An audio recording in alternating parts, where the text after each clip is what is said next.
Sir నమస్కారం sir. నమస్తే.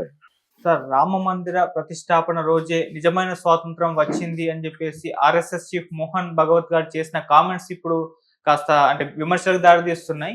ఇటు రాహుల్ గాంధీ గారు కూడా దాని పట్ల ప్రెస్ మీట్ పెట్టి విమర్శించేస్తారు. అసలు ఆయన కామెంట్స్ ని ఏ విధంగా చూడొచ్చు అంటారు సార్? అంటే ఈ దేశానికి స్వతంత్రం అనేది 1947 ఆగస్టు 15వ తారీఖు రాలేదు.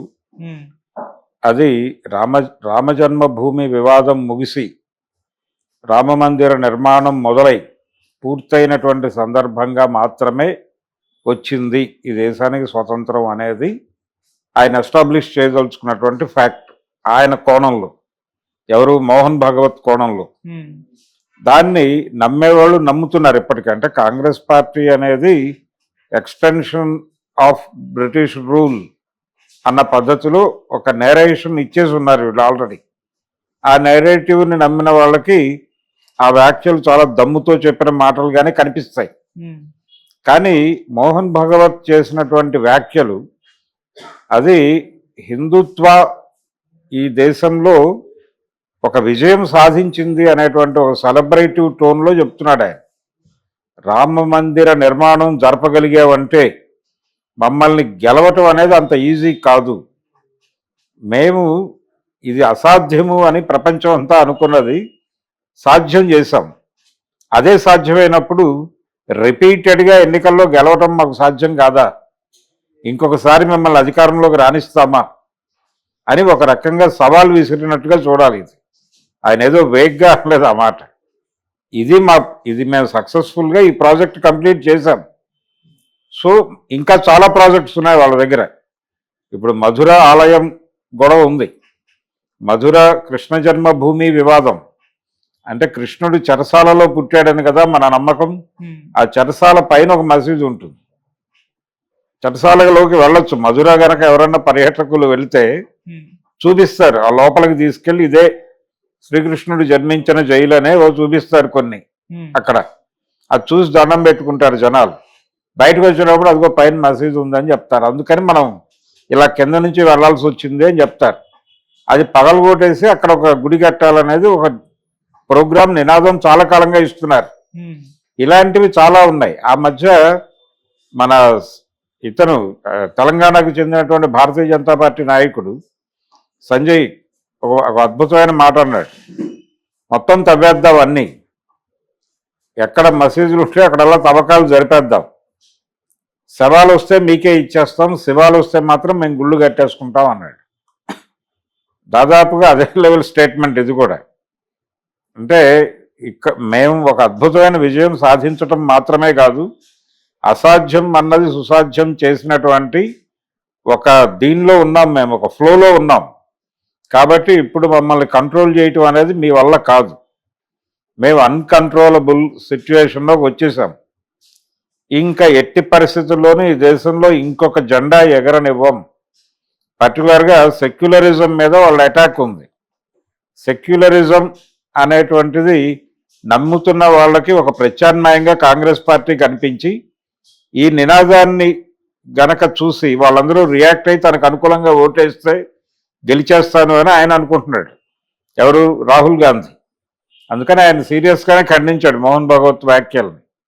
కానీ ఇది కాంగ్రెస్ పార్టీకి ఆర్ఎస్ఎస్కి జరుగుతున్న యుద్ధం కాదు, ఈ దేశ ప్రజల ఇంటిగ్రిటీకి జరుగుతున్నటువంటి ఒక రకమైన యుద్ధం. ఎందుకంటున్నాను ఈ మాట అంటే, వాళ్ళు మేం గెలిచేసాం ఈ దేశ ప్రజల మనసుల్ని అన్న టోన్లో మాట్లాడాడు ఆయన మోహన్ భగవత్. ఈ దేశంలో మత మౌఢ్యాన్ని నింపాం మెజారిటీ ప్రజల్లో. మెజారిటీ మతంలో, మెజారిటీ ప్రజల్లో ఈ అభిప్రాయాలు ఉండాలని లేవు ఇంతకాలం లేవు. అందులో చాలా వరకు ఉదారవాదులు ఉండేవాళ్ళు. తమ మతంలో ఏముందో తెలుసుకోవాలనే తపన తాపత్రయం ఉండేది తప్ప పక్క మతాలను క్రిటిసైజ్ చేయాలని అనుకోలేదు ఎవరు.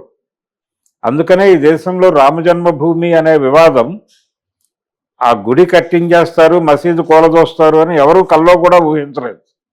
కానీ జరిగిపోయినాయి. అవి జరిగిపోవటం అనేది ఒక ఇండికేషన్. దేనికి ఇండికేషను? ఈ దేశంలో తటస్థవాదుల్ని పూర్తిగా నిర్మూలించేస్తాం మేము, యుద్ధం మొదలైపోయింది, ఎవరు ఎవరితో ఉంటారో డిసైడ్ చేసుకోండి అని. తటస్థవాదులు అంటే ఎవరు? ఇప్పుడు పక్క మతాలతో యుద్ధం చేయాలని అనుకోవటం లేదు బీజేపీ కూడా.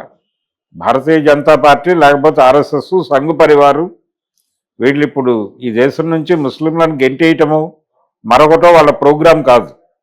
కానీ ఇలాంటి వ్యాఖ్యలు చేయటం ద్వారా, ఇలాంటి నినాదాలు ఇవ్వటం ద్వారా రేపు కృష్ణ జన్మభూమి నినాదం కూడా ఇస్తారు. ఆ మసీదును కూడా తీసేయచ్చు బహుశా. దాన్ని ప్రస్తుతానికి అలా ఫ్రిడ్జ్లో పెట్టి హోల్డ్ చేశారు. పరిస్థితి మరీ దారుణంగా ఉన్నప్పుడు దాన్ని వాడదామనే ఉద్దేశంతో. సో వీళ్ళు ఇప్పుడు ఈ దేశంలో ఉన్న మైనారిటీ మతాలని టెర్రరైజ్ చేయడానికి ఈ స్టేట్మెంట్ ఇచ్చాడు ఆయన, భయపెట్టడానికి, కంట్రోల్లోకి తీసుకోవడానికి. ఇలాంటి ప్రకటనలు ఇస్తూ ఉంటారు వారు తరచు. అంతే తప్ప ఈ దేశంలో నిజంగానే రామ మందిర నిర్మాణం జరిగిన తర్వాత స్వతంత్రం వచ్చిందంటే ఎవరికి వచ్చింది? వీళ్ళకి వచ్చింది స్వతంత్రం. మోహన్ భగవత్కి వచ్చింది. అంటే ఆ కాన్ఫిడెన్స్ వచ్చింది వాళ్ళకి. ఆ కాన్ఫిడెన్స్ ఎక్కడి నుంచి వచ్చింది? గతంలో ఇలాంటి పని చేస్తే వాళ్ళని క్షమించేవాళ్ళు కాదు ఈ దేశ ప్రజలు, కానీ క్షమించారు వాళ్ళని. 90ల తర్వాత జరిగినటువంటి ఇన్సిడెంట్ అది. లిబరలైజ్డ్ ఎకానమీలో ప్రజల బుర్రలు పొల్యూట్ అయినటువంటి నేపథ్యంలో అది చాలా ఈజీగా చేయగలిగారు వాళ్ళు. లౌకికవాదము దీని మీద అంటే ఒక రకమైన ఆధునిక పోకడలు అంటున్నాం, కానీ సమాజంలో పబ్బులకు వెళ్తారు, ఏదైనా చేస్తారు, కానీ వీళ్ళ మనసులు మాత్రం విచిత్రంగా దీంతో నిండిపోయి ఉన్నాయి. అందుకని ఎవరూ బాధరవ్వలేదు. అంటే బాబ్రీ మసీదుని కూల్చివేసిన రోజున ఎవరు పెద్దగా స్పందించలేదు. పర్టికులర్గా యూత్లో పెద్దగా స్పందన కనిపించకపోవడానికి కారణం అదే. అంటే లిబరల్స్ని, న్యూట్రల్స్ని చంపేశాం మేము అనే ఒక విజయ గర్వంతో ఉన్నాడు మోహన్ భగవత్. ఆ విజయ గర్వ ప్రదర్శనే ఈ స్టేట్మెంట్. ఏది? రామ మందిర నిర్మాణం జరిగిన రోజే ఈ దేశానికి స్వతంత్రం వచ్చింది అంటే ఇప్పుడు ఇండిపెండెన్స్ డే అనేటువంటి కార్యక్రమం 47 ఆగస్టు 15 అనేది రద్దయిపోవచ్చు. ఇది దేనికి ఇండికేషను? కాన్స్టిట్యూషనల్ చేంజెస్ కూడా చాలా చేయబోతున్నాం అని వాళ్ళు మాట్లాడుతున్నారు. ఆ మాటలను నర్మగర్భంగా చెప్పాడు మోహన్ భగవత్. ఏం జరగబోతోంది ఈ దేశంలో అంటే కాన్స్టిట్యూషనల్ అమెండ్మెంట్స్ జరగబోతున్నాయి, తొలగించవచ్చు, పూర్తిగా రాజ్యాంగాన్ని తీసి పక్కన పడేయచ్చు. దాంతోపాటు ఇంకా అనేకమైనటువంటి ఆల్రెడీ న్యాయస్థానాల్లోకి వాళ్ళు జొరబడిపోయారు. ఇండియన్ పీనల్ కోడ్ని మార్చేశారు. మార్చారు. ఇలా రకరకాలుగా చట్టాలని, మార్కెట్ ఎకానమీకి అనుకూలమైన చట్టాలు తీసుకొచ్చే ప్రయత్నాలు చేస్తున్నారు. ఇన్ని చేస్తూ ఒక రకమైన విజయ గర్వంతో ఉన్నారు వాళ్ళు. మేము దీన్ని అన్ని రకాలుగాను మేము కంట్రోల్లో తీసేసుకున్నాం అని. ఇది భయపెడుతోంది కాంగ్రెస్ పార్టీని. ఈ దూకుడుతనం భయపెడుతోంది. అందుకని రాహుల్ గాంధీ ఎక్కువ ఆవేశపడ్డాడు దీని మీద. కాంగ్రెస్ పార్టీ చేసింది కూడా తక్కువేం కాదు. వీళ్ళు ఈ రేంజ్లో రెచ్చిపోవడానికి ఒక పునాది వేసినటువంటి సందర్భం వాళ్ళకే ఉంది. రామజన్మభూమి వివాదాస్పద ప్రదేశాన్ని తాళాలు ఓపెన్ చేసింది రాజీవ్ గాంధీ గారి హయాంలో. వీళ్ళు కరసేవలు ఇవన్నీ చేసుకోవడానికి ఒక రకమైన కనిపించకుండా అనుమతి ఇచ్చింది పివి నరసింహారావు గారి ఎరాలో. కూలినప్పుడు కూడా వారే ఉన్నారు ప్రధానిగా. కళ్యాణ్ సింగ్ అక్కడ ముఖ్యమంత్రిగా ఉన్నాడు. కాబట్టి వీళ్ళకి తెలియకుండా ఏది జరగదు ఈ ప్రపంచంలో, వీళ్ళకి తెలిసే జరుగుతుంది. వాంటెడ్గానే వీళ్ళు కాంగ్రెస్ పార్టీ బయట ఖండించేస్తోంది, కానీ వాళ్ళ పాత్ర ఏమిటనేది కూడా సమీక్షించాల్సిన సమయం ఉంది. ఓకే, ప్రస్తుతం వాళ్ళు లౌకికవాద శక్తులందరినీ తమ వెనక మొబలైజ్ చేసుకోవాలనే ప్రయత్నం చేస్తున్నారు, కానీ కాంగ్రెస్ పార్టీ కూడా లౌకికవాద శక్తులకి నమ్మదగ్గ మిత్రుడు కాదు. ఒక ఆల్టర్నేటివ్ ఆలోచించుకోవాల్సిన అవసరం అయితే ఉంది.